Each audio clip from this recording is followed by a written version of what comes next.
Back to the phone lines. We'll go next to Mark. Mark is listening in Kirksville, Missouri. Hi, Mark. Hey, Hank. How's it going? Good, thank you. Right on. Hey, I'm calling in regards to a caller, and he made reference to microchip implantations. If I remember correctly, your response to him was that the mark of the beast didn't necessarily pertain to a physical mark or microchip implantation.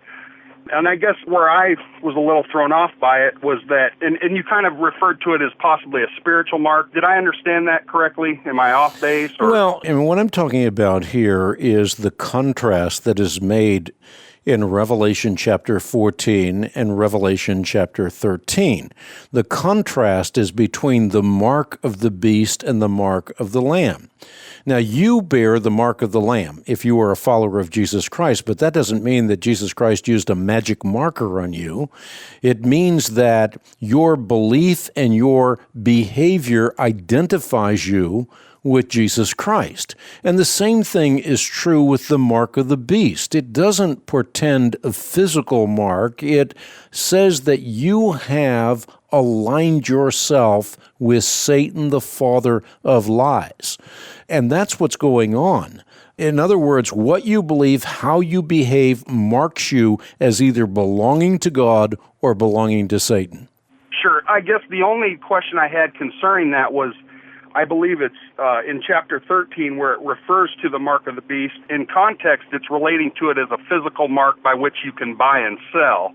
And so I was just... No, I mean, there's nothing in the text whatsoever that necessitates the interpretation of a physical mark. Moreover, if you are genuinely a follower of Jesus Christ, you don't need a mark of any kind because you are already identified by your belief and your behavior. If you're truly a follower of Jesus Christ who's taken up your cross and daily followed him, you would be readily identifiable because now you are saying not Caesar is Lord, but you are saying Christ is Lord.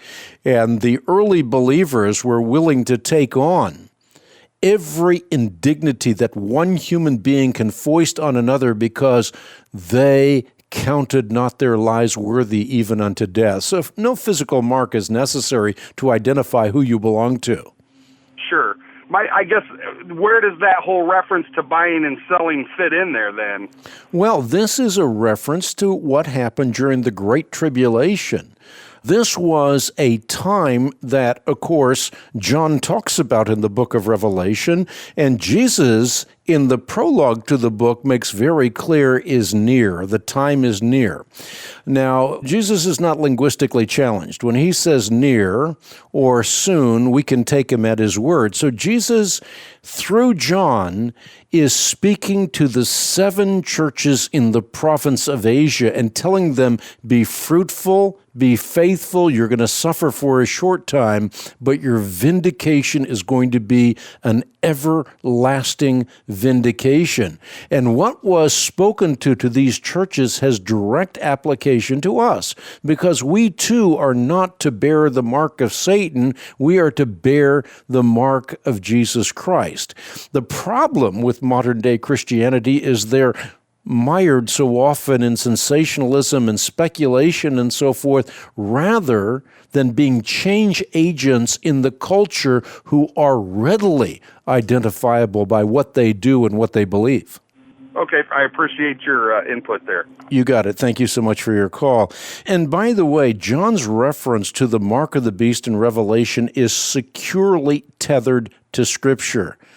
But if you take the notion that the mark of the beast is Sunday worship or a Social Security card or a silicone microchip, you have no biblical basis to go on whatsoever. So if you really want to be tethered to Scripture, what you have to do is take the words of John in the book of Revelation and interpret them in light of the rest of the Bible. That's the key to breaking the code of the book of Revelation. John is referring to Old Testament passages when he talks about the mark. The forehead and the hands of Old Testament believers were symbols of their beliefs and behavior. You find that in Exodus 13, Deuteronomy 6, Ezekiel 9. In other words, again, what you believe and how you behave mark you as either belonging to God or belonging to Satan. Back to the